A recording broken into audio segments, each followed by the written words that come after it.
Good morning. I'm not a life coach, I'm not a therapist, I'm a mom. I hope you're having a good morning. Courage to Change, April 11th. Why continue to come to Al-Anon? Because without spiritual help, living or having lived with an alcoholic is too much for me.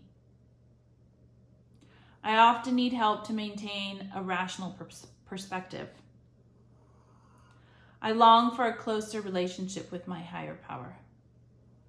The people in my meetings are so warm and loving that I would feel deprived if they were not a regular part of my life.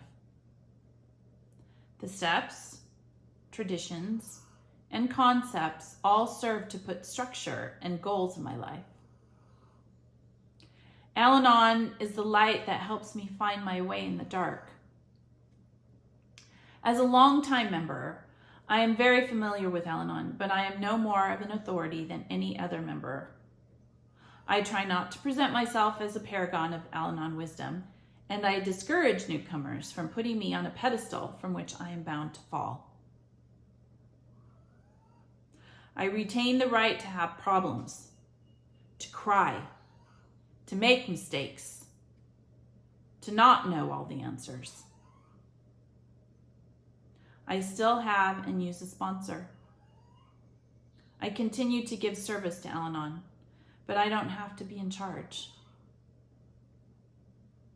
Today's reminder: the amount of time I've spent in Al-Anon is less important than what I'm doing with that time today. The quote is from One Day at a Time in Al-Anon. Quote,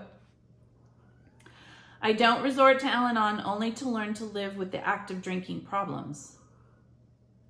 It is my way of life, an increasingly rich and rewarding life, as I learn to use the program in depth." End quote. I'll read that again. I don't resort to Al-Anon only to learn to live with the act of drinking problems. It is my way of life, an increasingly rich and rewarding life, as I learn to use the program in depth.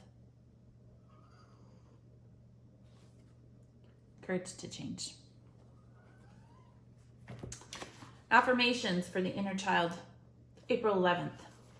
It's on rest.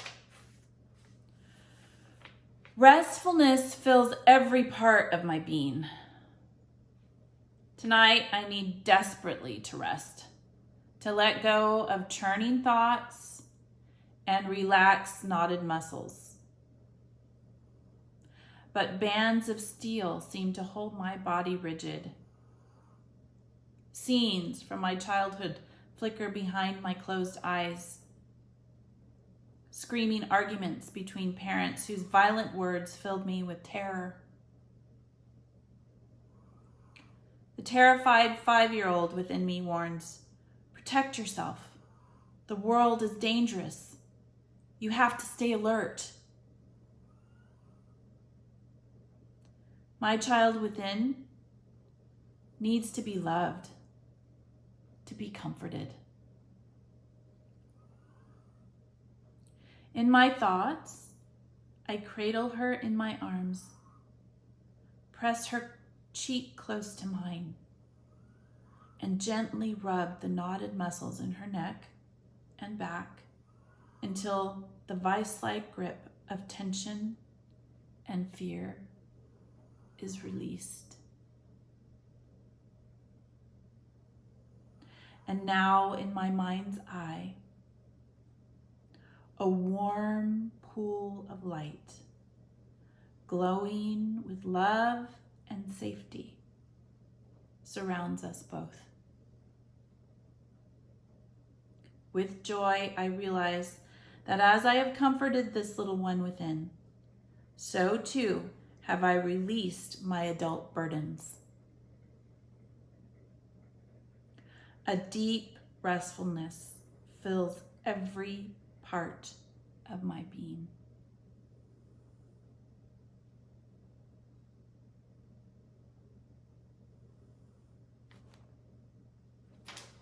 Affirmations for the inner child. I hope this helps you on your healing journey. Follow your bliss and be good humans.